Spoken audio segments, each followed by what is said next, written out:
Bismillahirrahmanirrahim.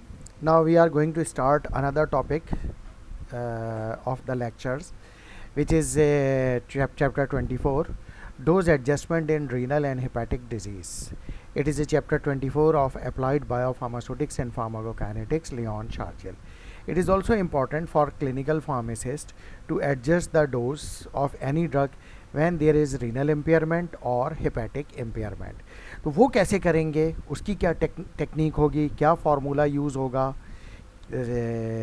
किस तरीके से ये स्किल्स डेवलप होने चाहिए, क्या कैलकुलेशंस करनी पड़ेंगी, तो उस पर अब हम इन लेक्चर्स में बात करेंगे. The first now we are going to start renal impairment. उसकी वजह ये है कि majority of drugs are eliminated from the body by kidney or from the excretory system, which is the major part of excretory system is the kidney. तो इसलिए हम सबसे पहले किडनी को डिस्कस करेंगे, यानी रीनल इम्पेयरमेंट अगर हो, क्योंकि जैसे मैंने अभी ये बात कही कि majority of drugs are eliminated from the body by the route of kidney. So the kidney is an important organ in regulating body fluids, electrolyte balance, removal of metabolic waste and drug excretion for the body. Kidney जो है ये उसके different functions हैं कि ये ना सिर्फ ये कि जो है वो ड्रग एक्सक्रीशन करता है फ्रॉम द बॉडी, बल्कि रिमूवल करता है बॉडी से metabolic waste, nitrogenous waste, electrolyte जो बॉडी का है उसको बैलेंस रखता है, बॉडी फ्लूइड्स को बैलेंस रखता है. इम्पेयरमेंट और डीजेनरेशन ऑफ किडनी, अगर किडनी डीजेनरेट हो या उसमें इम्पेयर हो जाए तो बट डेफिनेटली ये जो अबव मेंशन फंक्शन है, like body fluid regulation, electrolyte balance, removal of metabolic waste और ड्रग एक्सक्रीशन, ये सब के सब जो है वो अफेक्टेड हो सकती हैं. और इसी वजह से जो ये जो होते हैं ड्रग की pharmacokinetic is also affected. Some of the more common causes of the kidney failure include disease, injury and drug intoxication. और आमतौर पे किडनी फेलियर या किडनी डैमेज या इम्पेयरमेंट होती क्यों है, उसकी वजह ये होती है कि कोई डिजीज़ हो गई, कोई किडनी में इंजरी हो गई, या कोई ड्रग की वजह से, ड्रग जो है की वजह से जो है वो किडनी डैमेज हो गई. Table 24.1 list some of the conditions that में लीड टू क्रॉनिक और एक्यूट रीनल फेलियर. तो अभी हम टेबल 24.1 देख लेते हैं. उसमें से कुछ ड्रग्स की लिस्ट है यहाँ पे, क्योंकि लिस्ट तो एक ये बहुत बड़ी लिस्ट बन जाएगी. तो उसमें से कुछ ऐसी ड्रग्स या सिचुएशन या डिजीज़, जो हमने ऊपर 3 सिचुएशन बात की, डिजीज़, इंजरी या ड्रग, जो कि क्रॉनिक या एक्यूट रीनल फेलियर का रीज़न बन सकते हैं. एक्यूट डिजीज़ और ट्रॉमा, एक्यूट डिजीज़ और trauma to the kidney can cause uremia. अगर डिजीज़ कोई हो गई या ट्रॉमा हो गया किडनी में, यानी कोई इंजरी हो गई, तो उसके नतीजे में क्या होगा, यूरेमिया, यानी बॉडी में नाइट्रोजिनस वेस्ट बढ़ना शुरू हो जाएगा. इन विच ग्लोमेरुलर फिल्ट्रेशन इज़ इम्पेयर्ड और रिड्यूस्ड. फिल्ट्रेशन किडनी से जो होती है वो रिड्यूस हो जाएगी या इम्पेयर हो जाएगी, and leading to accumulation of excess fluid and blood nitrogenous product in the body. और जिसके नतीजे में बॉडी में फ्लूइड एक्यूमुलेट होने लगेगा और नाइट्रोजिनस वेस्ट प्रोडक्ट जो कि बॉडी से एलिमिनेट होनी चाहिए थे वो भी अब बॉडी में एक्यूमुलेट यानी जमा होनी शुरू हो जाएगी.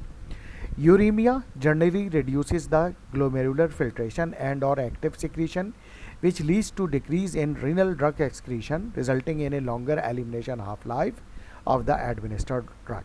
और जब ये यूरीमिया होगा, यानी ये किडनी डैमेज हो गया, तो क्योंकि ग्लोमेरुलर फिल्ट्रेशन और एक्टिव सिक्रीशन कम हो रही है किडनी से, जिसकी नतीजे में ड्रग्स की रीनल जो एक्सक्रीशन थी वो भी डिक्रीज़ हो रही है और ड्रग जो है वो बॉडी में एक्यूमुलेट हो रही है और उसकी बॉडी में हाफ लाइफ जो नॉर्मल थी वो उससे ज़्यादा प्रोलॉन्ग हो रही है.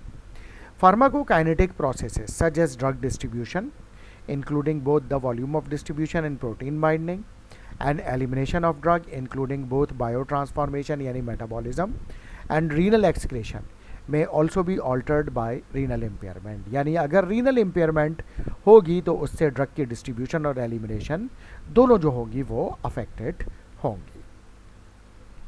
Now this table 24.1 the common causes of kidney failure. Pyelonephritis which is inflammation and infection of pyelonephron, ठीक है, और ये इन्फेक्शन हो सकता है किसी एंटीजन की वजह से. सम टाइम इडियोपैथिक कॉजेज, यानी जो ये डिजीज़ हो गई पाइलोनेफ्राइटिस, इडियोपैथिक मीन्स इसकी कॉज मालूम नहीं है. हर वो डिजीज़ जो इडियोपैथिक होगी इसका मतलब ये होगा वो इडियोपैथिक डिजीज़ मीन्स के unknown cause. Hypertension, chronic overloading of the kidney with fluid and electrolyte may lead to kidney insufficiency, यानी जो हाइपरटेंशन होता है जिनको, इस वजह से वो आहिस्ता आहिस्ता उनकी किडनी जो है वो डैमेज होना शुरू हो जाती है। इसी वजह से ये कहा जाता है कि जिनको हाइपरटेंशन है वो अपना ब्लड प्रेशर कंट्रोल में रखें, वरना if the blood pressure is not controlled then it will lead to chronic kidney disease and gradually it will damage the kidney. Same is the case of diabetes mellitus. The disturbance of sugar metabolism and acid base balance may lead to predispose a patient to degenerative renal disease. Diabetes mellitus में भी यही होता है और यही recommendation diabetes के patients को भी की जाती है कि वो अपना शुगर लेवल कंट्रोल रखें, क्योंकि अगर वो शुगर लेवल कंट्रोल नहीं रखेंगे, हाई रहेगा, तो उसकी वजह से वो ग्रेजुअली डीजेनरेशन ऑफ किडनी होगा और वो भी क्रॉनिक किडनी डिजीज़ में जाएंगे। इसके अलावा some nephrotoxic drugs and metals, some drugs are famous that they can cause irreversible kidney damage, like for example aminoglycoside antibiotics जिसमें gentamicin, amikacin, streptomycin ये शामिल हैं। इसके अलावा फिनएसिटेन जो कि पैरासीटामोल का एक कंपोनेंट है। इसके अलावा heavy metals such as mercury and lead may also cause damage to the kidney. इसके अलावा हाइपोवॉल्यूमिया यानी ब्लड वॉल्यूम कम हो जाए, यानी डिहाइड्रेशन में भी जैसा हो जाता है, तो any condition that cause reduction in renal blood flow, क्योंकि जब हाइपोवॉल्यूमिया होगा तो ब्लड फ्लो टूवर्ड्स किडनी कम हो जाएगा, जिसकी वजह से किडनी की तरफ जब ब्लड कम जाएगा तो किडनी को ऑक्सीजन नहीं मिलेगी, तो which leads to renal ischemia, और जब किडनी के सेल्स को ऑक्सीजन नहीं मिलेगी तो फिर किडनी के सेल डैमेज होना शुरू हो जाएंगे।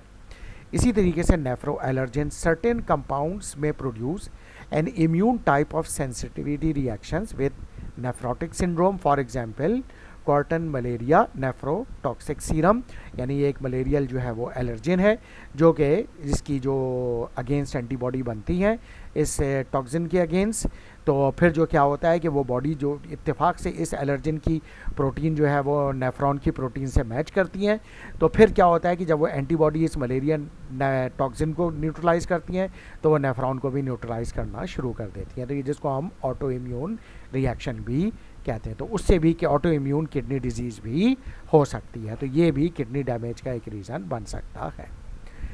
नाउ फार्माकोकाइनेटिक कंसिडरेशन, अब फार्माकोकाइनेटिक कंसिडरेशन क्या होगी when there is a patient with uremic condition, यानी किडनी डैमेज में वो चला गया। यूरेमिक पेशेंट में exhibit pharmacokinetic changes in the bioavailability, volume of distribution and clearance. इसमें हम ऑलरेडी पिछली स्लाइड में भी बात कर चुके हैं कि वॉल्यूम ऑफ डिस्ट्रीब्यूशन हो गया, एलिमिनेशन हो गई यानी क्लियरेंस हो गई, वॉल्यूम ऑफ डिस्ट्रीब्यूशन से ही बायोअवेलेबिलिटी का भी ताल्लुक है, तो ये सब जो होंगे चेंज हो जाएंगे। The oral bioavailability of a drug in severe uremia may be decreased as a result of disease related changes in the GI motility and the pH that are caused by nausea, vomiting and diarrhea.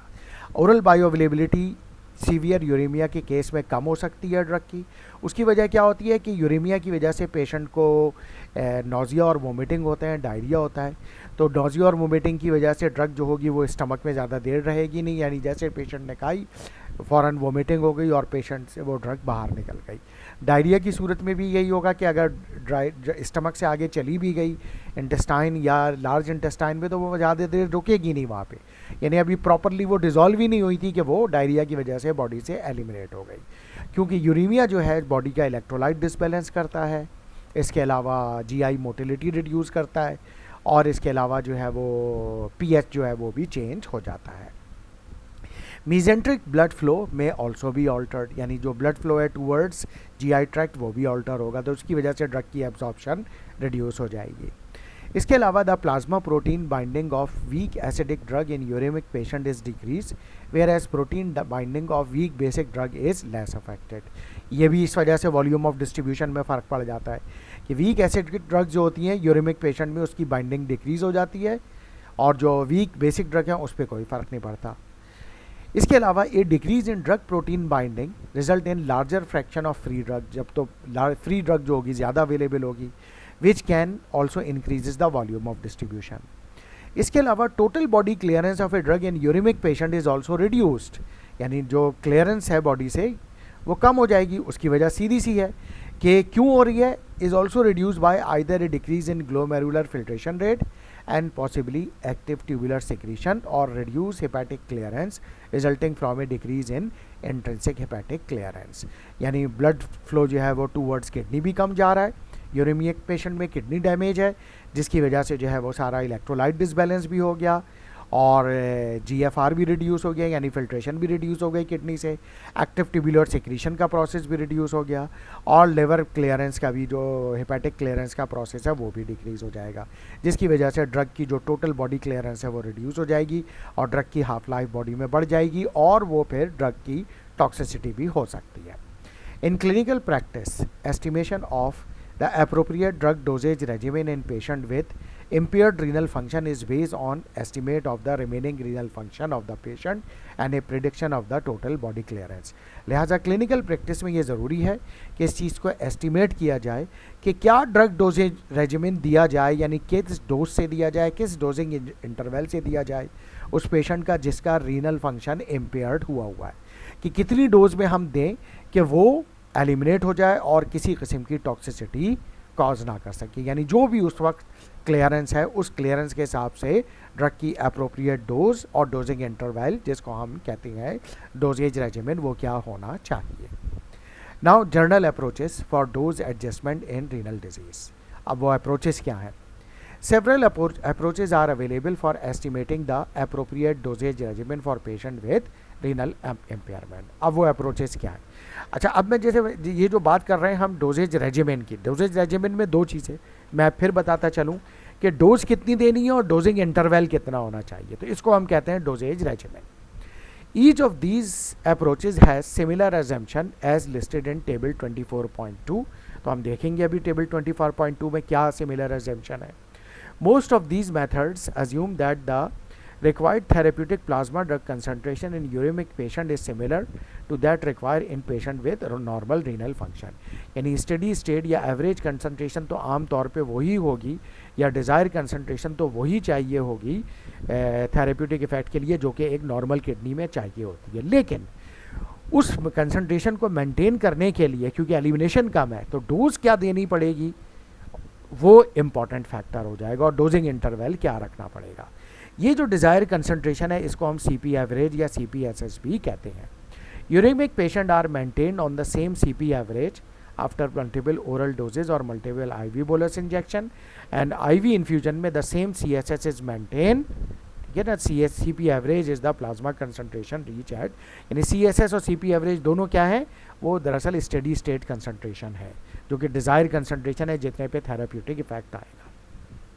तो oral dose multiple दे रहे हैं या IV multiple dose दे रहे हैं उसमें हम CP average कहेंगे उसी CPSS को, और अगर IV इन्फ्यूजन दे रहे हैं तो वही CP एवरेज जो होगा वो वहाँ पे CPSS यानी स्टेडी स्टेट कंसंट्रेशन कहलाएगी.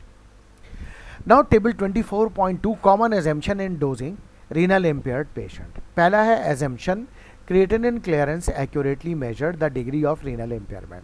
तो हम क्रिएटिनिन क्लियरेंस एस्टिमेट करेंगे ताकि हमें पता चले कि रीनल इम्पेयरमेंट कितनी है ताकि उस हिसाब से हम उसकी जो डोज होगी वो डिटरमिन कर सके हैं. इसके अलावा drug follow dose independent pharmacokinetic अगर है ऐसा कि यानी डोज इंडिपेंडेंट है, डोज से उसका ताल्लुक नहीं है काइनेटिक का, then pharmacokinetics should not be dose independent non linear.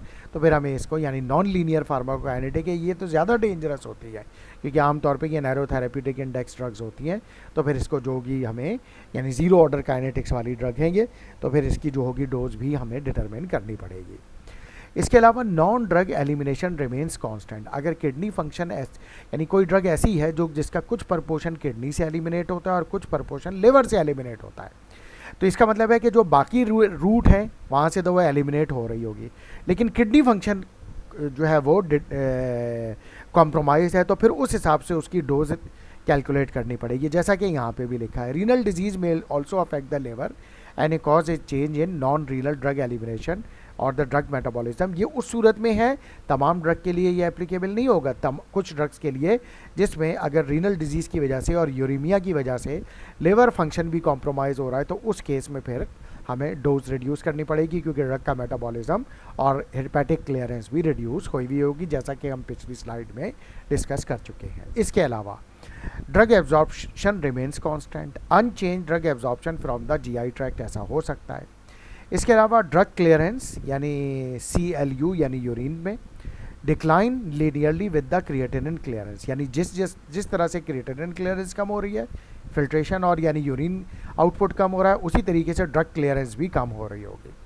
Normal drug clearance में include active secretion and passive filtration, जो कि मे नॉट डिक्लाइन लीनियरली यानी नॉर्मल सिचुएशन में, लेकिन जब किडनी डैमेज होगी तो फिर ये पैसिव फिल्ट्रेशन और एक्टिव सिक्रीशन दोनों रिड्यूस हो जाएंगी। इसके अलावा अनअल्टर्ड ड्रग प्रोटीन बाइंडिंग में be altered due to accumulation of urea, nitrogenous waste and drug metabolite. ठीक है, मे बी ऑल्टर्ड का मतलब ये है कि कुछ ड्रग में ऑल्टर होगी और कुछ में नहीं होगी, तो हमें ये उस ड्रग के लीफलेट में देखना पड़ेगा कि इस यूरेमिक पेशेंट में ये इसकी प्रोटीन बाइंडिंग अफेक्टेड होती है या नहीं होती। इसके अलावा target drug concentration remains constant, इस पे हम पिछली स्लाइड पे बात कर चुके हैं कि लाइक फॉर एग्जांपल जो है वो आमतौर पे स्टेडी स्टेट कंसंट्रेशन या एवरेज कंसंट्रेशन जो नॉर्मल में होती है वही रखी जाती है रीनल इम्पेयरमेंट में भी, लेकिन उसके लिए डोज कम देनी पड़ती है। लेकिन एक सिचुएशन यहाँ पे एक्सेप्शनल है जिस पर हम अभी बात कर रहे हैं, changes in electrolyte composition such as potassium. अब क्योंकि इलेक्ट्रोलाइट डिसबैलेंस तो होता है, लाइक पोटेशियम कम होने लगता है और सोडियम कम होने लगता है और पोटेशियम बढ़ने लगता है, जिसकी वजह से may affect the response to the effect of digoxin, क्योंकि डिजॉक्सिन और पोटेशियम एक दूसरे के इफेक्ट को नलीफाई करते हैं। अब किडनी पेशेंट में क्या होता है, पोटेशियम लेवल बढ़ जाता है, तो जिसकी वजह से डिजॉक्सिन का जो रिस्पॉन्स होगा यानी वो जो हार्ट पर कार्डिक इफेक्ट इसको देना है, यानी कार्डिक हार्ट की जो कॉन्ट्रैक्टाइलिटी बढ़ाने का जो इफेक्ट इसको देना है वो ये सही तरीके से नहीं दे सकेगा, तो यानी पोटेशियम बढ़ने से ये प्रॉब्लम होगा। और अगर फिर हमें इसका मतलब है पोटेशियम कम करना पड़ेगा, वरना डिजॉक्सिन की डोज बढ़ानी पड़ेगी। इसके अलावा एक्यूमुलेशन ऑफ एक्टिव मेटाबोलाइट में cause more intense pharmacodynamic response compare to parent drug alone, और अगर ड्रग जो होगी वो एक्यूमुलेट हो रही है कोई भी डिजॉक्सिन के अलावा, तो जैसे मैंने ये पहले भी बात की थी कि उसका मेटाबॉलिज्म भी कम हो रहा है, हाफ लाइफ भी बढ़ रही है, तो ये भी हो सकता है कि वो ड्रग बॉडी में एक्यूमुलेट होते होते उसकी कंसंट्रेशन इतनी ज़्यादा हो जाए कि वो MTC यानी मिनिमम टॉक्सिक कंसंट्रेशन को क्रॉस कर जाए और उसकी वजह से जो है फिर वो टॉक्सिक इफेक्ट आना शुरू हो जाए। तो अब हम क्या करें, वो ये करें कि dose adjustments based on drug clearance. वो कैसे करें, वो हम अब मेथड्स डिस्कस कर रहे हैं। Methods based on drug clearance try to maintain the desire CP average after multiple oral dose और multiple IV bolus injection as total body clearance changes. The calculation for CP average is, उसके लिए ये formula है जो कि equation 24.1 में दिया गया है। CP एवरेज मेंटेन रखने के लिए FD0 upon CLT Tor. F क्या है, bio availability of drug, D0 dose कितनी देनी है, CLT क्लियरेंस उस ड्रग की कितनी है, टॉर डोजिंग इंटरवल है। For patient with uraemic patient और renal impairment total body clearance will change to new value, यानी यूरेमिक क्लियरेंस यानी यूरेमिक पेशेंट में जिसमें क्लियरेंस है। अच्छा, CLT जो है वो टोटल है, यानी उसमें यानी जो तमाम रूट का से जो ड्रग क्लियरेंस हो रही है उसमें CLU भी शामिल होगी, तो फिर हमें CLT से CLU को कम करना पड़ेगा। तो उसको कैसे करें, therefore to maintain the same desired CP average, same CP average maintain करने के लिए the dose must be change. ठीक है ना, तो या तो फिर हम डोज कम करें, चेंज करें टू यूरेमिक पेशेंट, तो वो क्या होगी, डोज इन यूरेमिक पेशेंट। या फिर दूसरा क्या है, the dosage interval must be change, यानी ये जो टॉर है इसको चेंज करें उसके हिसाब से, as shown in the following equation. CP average, dose in normal, CLT of normal, dosing interval of normal is equal to dose in uremic, CLT of uremic यानी यूरेमिक पेशेंट की total clearance and dose in dosing interval in uraemic patient. अच्छा, where the superscript N ये जो है represents the normal situation and uremic condition respectively, यानी ये जो N और U जो है ये वो नॉर्मल और U stands for uremic condition यानी एबनॉर्मल कंडीशन को रिप्रेजेंट कर रहा है। Now rearranging this equation 24.2 and solving by D0U, this equation has become D0U is equal to, यानी इस इक्वेशन में जो चीज़ें हम एक जगह से, क्योंकि हमें डोज मालूम करनी है ना, तो हमने इसको इधर ही रखा, बाकी चीज़ों को दूसरी जगह ले आए। तो हमारे पास सिचुएशन क्या आई, D0U और CP एवरेज हट जाएगा क्योंकि ये दोनों में कांस्टेंट है, सेम रखना है। तो इन दोनों को इक्वलाइज करेंगे यानी कंपेयर करेंगे। तो मेरे पास ये आया dose in uraemic patient calculate करने के लिए मुझे पता होना चाहिए डोज इन नॉर्मल क्या है, multiply by clearance in uremic क्या है, प्लस डोजिंग इंटरवल क्या रखना है यूरेमिक में, divided by clearance in normal और डोजिंग इंटरवल इन नॉर्मल। ठीक है। Now if the dosing interval tau is kept constant, अगर इसको हम कांस्टेंट कर देते हैं यानी सेम रखते हैं, ठीक है, नहीं इसको चेंज नहीं करते तो सिर्फ ये चेंज होगा, then the uremic dose D naught is equal to CLTU CLTN of the normal dose as shown in this equation. तो क्योंकि ये दोनों सेम हो गए तो हमने इसको दोनों को इस इक्वेशन से हटा दिया। तो आगे वाली इक्वेशन में देखें ये भी मौजूद है, ये भी मौजूद है और ये भी मौजूद है, ये क्योंकि सेम है तो ये एक दूसरे से नलिफाई हो गए, कैंसिल हो गए। तो अब मेरे पास ये इक्वेशन निकल के आई, यानी इसमें ये होगा कि ये मैंने नॉर्मल की डोज रखी, ये क्लियरेंस रखी यूरेमिक पेशेंट की जो मैंने कैलकुलेट की हुई होगी, और ये क्लियरेंस रखी नॉर्मल पेशेंट की। इससे जो डोज निकल के आएगी वो डोज होगी यूरेमिक पेशेंट पे, और उसका डोजिंग इंटरवल वो वही रखेंगे हम जो कि नॉर्मल इंडिविजुअल का रखा जाता है, यानी ये कम डोज होगी।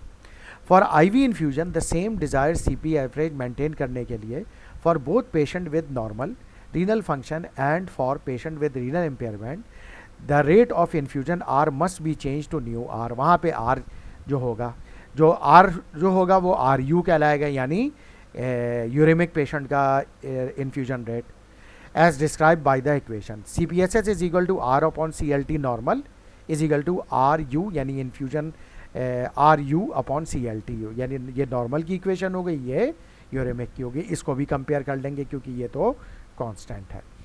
ठीक है, तो फिर उससे हम निकाल सकेंगे कि ये RU क्या आएगा, जो आएगा R मल्टीप्लाई बाई, क्योंकि ये CLT यहाँ पे ऊपर आ जाएगा, RCLTU अपॉन CLTN। इससे मैं यूरेमिक पेशेंट का जो इन्फ्यूजन रेट है वो कैलकुलेट कर सकता हूँगा। Now dose adjustment based on changes in elimination rate constant, assuming VD is the same, यानी volume of distribution is same in both normal and uremic patient, and TOR is also, यानी dosing interval is constant, यानी हमने वही रखा, then the uremic dose or the fraction Ku by Kn of the normal dose is calculated as D naught, यानी dose in uremic is equal to dose in normal patient, elimination rate constant of the uremic patient divided by elimination rate constant of the normal case। ठीक है ना। तो now the overall elimination rate constant, this is also another equation जो कि fraction बताएगी कि ये इनका रेशो क्या है। The overall elimination rate constant is the sum of the total of all route of the elimination in the body including the renal rate and the non-renal rate। तो ये जो elimination rate in uremic patient होगा वो elimination rate by non-renal route in uremic patient and elimination rate of the elimination constant of the kidney यानी renal in uremic patient, where KNR is non-renal, यानी जैसे मैंने बताया कि ये kidney के अलावा है, तो elimination rate constant यानी KR is the renal excretion rate constant इस इक्वेशन में।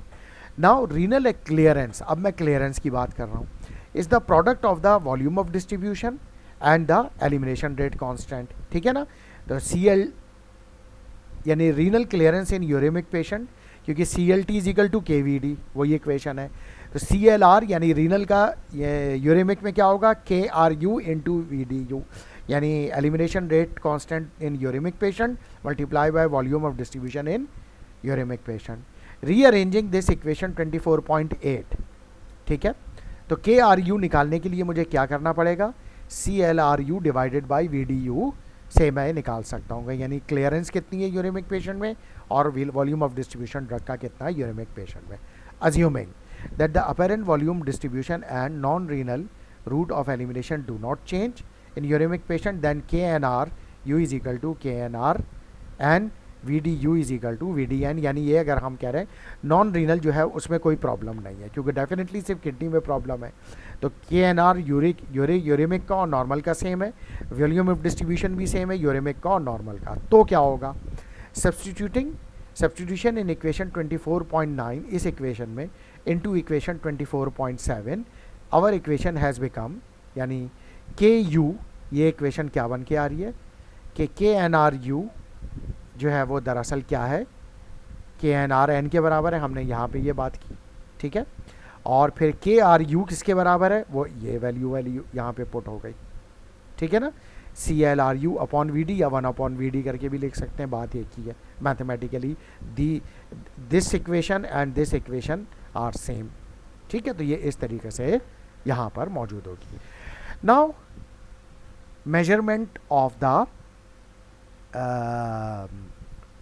glomerular filtration rate, but that we will discuss in the next lecture. Thank you very much.